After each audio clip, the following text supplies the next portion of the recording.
আসসালামু আলাইকুম। প্রিয় দর্শক, আপনারা দেখেছেন যে গত দুদিনে, আজকে এবং গতকালকে, তিনটা প্রধান রাজনৈতিক দল, প্রধান কিনা জানি না, দুটো তো প্রধান বটেই, বিএনপি এবং জামাত ইসলামকে আমি প্রধানই মনে করি। এনসিপি আমার বিবেচনায় একটা অপ্রধান রাজনৈতিক দল, কিন্তু আমাদের অন্তর্বর্তীকালীন সরকার যারা নিজেদেরকে নিরপেক্ষ দাবি করছেন তাদের কাছে কিন্তু আবার এনসিপি একটা প্রধান দলের মধ্যে পড়ে তাদের বিবেচনায়। এখানে এক ধরনের পক্ষপাতিত্ব আছে বলে আমি মনে করি।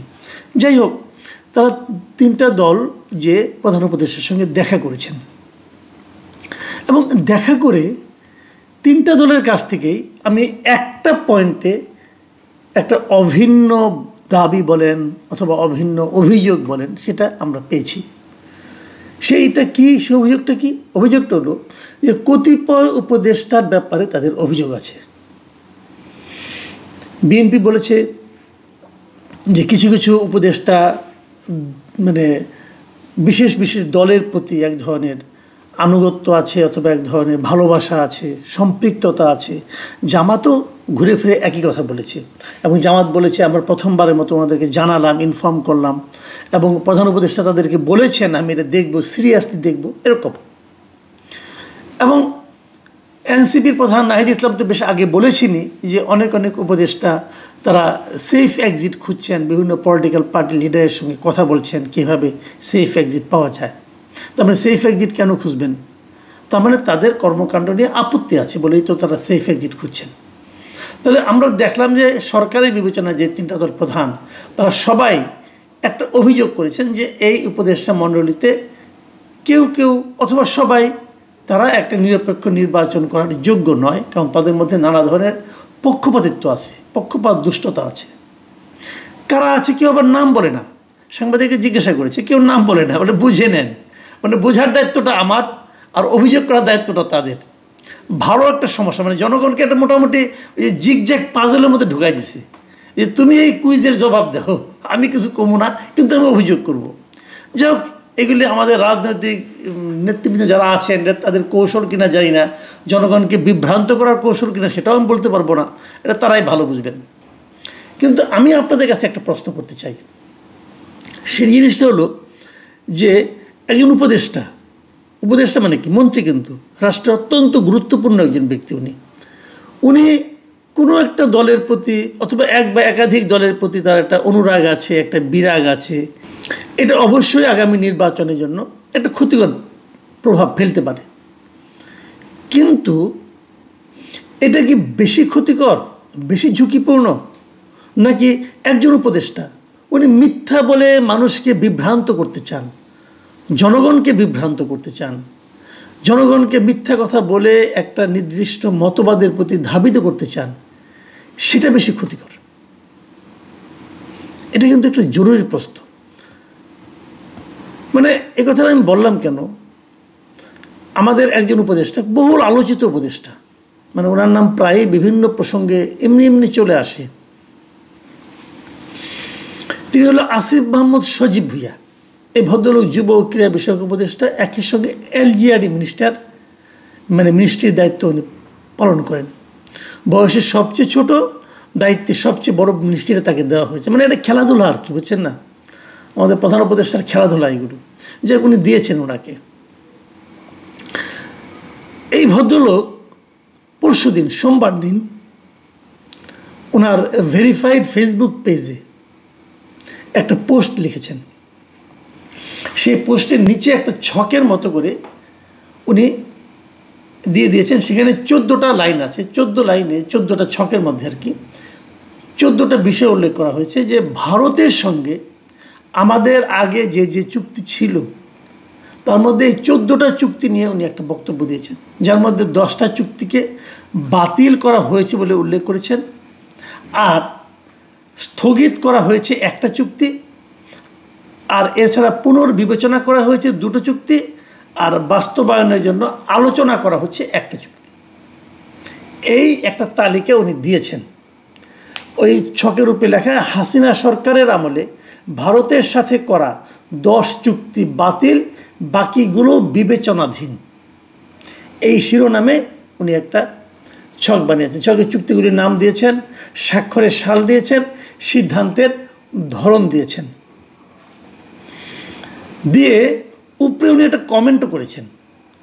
সেই কমেন্টের মধ্যে উনি কী লিখেছেন, তিনি লিখেছেন, কমেন্টে উনি লিখেছেন যে অন্তর্বর্তী সরকারের দায়িত্ব নেওয়ার পরেই চুক্তিগুলো নিয়ে আলোচনা শুরু হয় এবং যথাযথ পর্যালোচনার মাধ্যমে এই সিদ্ধান্ত নেওয়া হয়। এই ধরনের একটা পোস্ট যখন উনি দিয়েছেন, দেওয়ার পর স্বভাবতই আমাদের এখানে যে সমস্ত লোক মানে আপনার ভারত বিরোধী কথা শুনতে পছন্দ করে, সত্য হোক মিথ্যা হোক বানিয়ে বানিয়ে বললে হলো, যারা পছন্দ করেন তারা একদম হুমড়ি খেয়ে পড়েছেন, আহা কি দারুণ কাজ করেছে অন্তর্বর্তী সরকার, বিশাল একটা কাজ করেছে, অ্যাটসেট্রা অ্যাটসেট্রা চলেছে। পরের দিন মানে গতকালকে আমরা কি দেখলাম, গতকালকে পররাষ্ট্র বিষয়ক উপদেষ্টা তৌহিদ হোসেন উনি বলেছেন, উনি সাংবাদিকদের জিজ্ঞাসা করার ফলে উনি একটা ব্রিফিংয়ে বলেছেন, সাংবাদিকদের প্রশ্নের উত্তরে উনি বলেছেন যে ভারতের সঙ্গে 10টি চুক্তি বাতিল করা হয়েছে বলে যে দাবি করা হয়েছে সেটা সঠিক নয়। ভালোভাবে আপনারা ভুল শুনছেন না, কিন্তু একজন উপদেষ্টা বলছেন 10টা চুক্তি বাতিল করা হয়েছে এবং আরও অনেকগুলি স্থগিত করা হয়েছে, অনেকগুলি পুনর্বিবেচনা করা হচ্ছে বলে বিশাল একটা মোটামুটি একটা মাঠ গরম করে ফেলেছেন। তারা কত কাজ করেছেন তার একটা মানে এক্সাম্পল দিতে যে।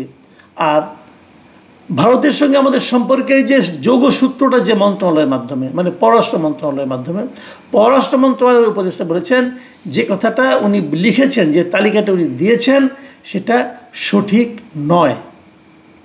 উনি ভদ্রলোক ভদ্র ভাষায় বলেছেন যে উপদেষ্টা মহোদয় মানে আমাদের আসিফ মাহমুদ সজীব ভাইয়া উনি হয়তো অন্য কারো কোথাও এটা পেয়েছেন, সেটা উনি এখানে রিপোস্ট করেছেন, মানে ওখান থেকে কপি পেস্ট করেছেন। আর উনি যে মন্তব্যটা করেছেন এই মন্তব্যটাও বলেছেন এটা বলাটা ব্যাপারে উনি কোনো মন্তব্য করতে চাননি। ভদ্রতা কী বলবেন, মন্তব্য করতে চাইলে তো অনেক কথাই বলতে হয়, তো উনি কোনো মন্তব্য করেনি। পাশাপাশি তৌহিদ সাহেব কিছু কথা বলেছেন, সে কথাগুলো কি, সে বলেছেন যে ওখানে যে তালিকাটা আছে তার অধিকাংশ চুক্তির যে নাম দেওয়া আছে এই চুক্তিগুলি আসলে এক্সিস্টই করে না, মানে এই চুক্তিগুলির অস্তিত্বই নাই। মানে সম্পূর্ণ কাল্পনিক একটা চুক্তির নাম উল্লেখ করে কাল্পনিক একটা সাল দিয়েছে, কোন সালে চুক্তিটা স্বাক্ষর হয়েছে, এবং কাল্পনিক একটা সিদ্ধান্ত দিয়েছে যেটা বাতিল করা হয়েছে। অধিকাংশ চুক্তি এক্সিস্টই করে না। মাত্র একটা কথা যেটা বলেছেন বাতিল করেছেন সেটা ঠিক আছে, মাত্র একটা, আর বাদ বাকিগুলো এক্সিস্টই, অনেকগুলো এক্সিস্টই করে না, অনেকটা হয় নাই, চুক্তিও হয় নাই, এরকম ঘটনা। এবং উনি বলে দিয়েছেন কয়েকটা কথা, যেমন ত্রিপুরা চট্টগ্রাম রেল সংযোগ প্রকল্প, তারপর অভয়পুর আখাউড়া রেলপথ সম্প্রসারণ প্রকল্প, তারপরে ফেনী নদীর পানি ব্যবস্থাপনা প্রকল্প, তারপরে কুশিয়ারা নদীর পানি বন্টন প্রকল্প, তারপরে সিলেট শিলাচর সংযোগ প্রকল্প, তারপরে পেট্রোলিয়াম পাইপলাইন সম্প্রসারণ চুক্তি। এগুলো আসলে এই ধরনের কোনো চুক্তিই হয় নাই ভারতের সঙ্গে, আমাদের চুক্তিই হয় নাই ভাই। মানে আজগুবি একজন উপদেষ্টা, ওনার হয়তো অনেক বলবেন না বয়স কম, ছেলে মানুষ, বুঝে নাই, উত্তেজনার বশবর্তী দিয়ে দিয়েছে, সবই সত্য। কিন্তু পাশাপাশি সবচেয়ে বড় সত্য হলো এই ছেলেটার হাতে তো আমাদের বড় দুটো মন্ত্রণালয় আপনি দিয়ে রেখেছেন।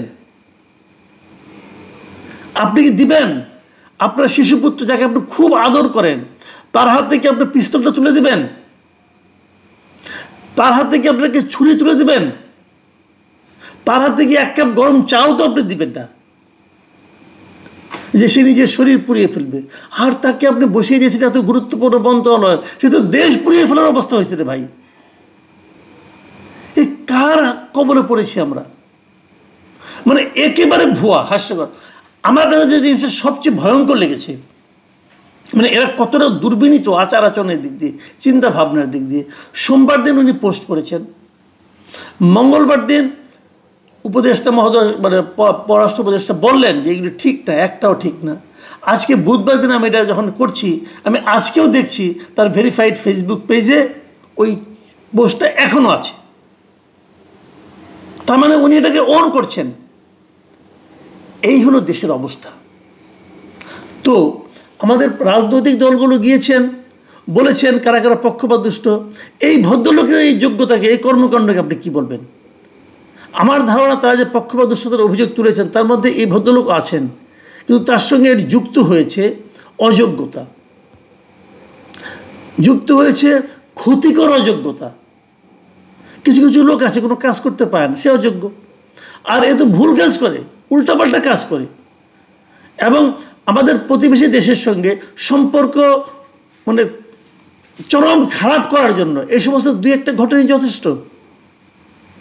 আপনি কত বড় বীর হয়ে গেছেন ভাই, যে আপনি এই ধরনের কাজ, অপকর্ম, এই ধরনের মানে প্রতিবেশীর সঙ্গে সম্পর্ক নষ্ট করার মতো রিস্ক নিতে পারেন।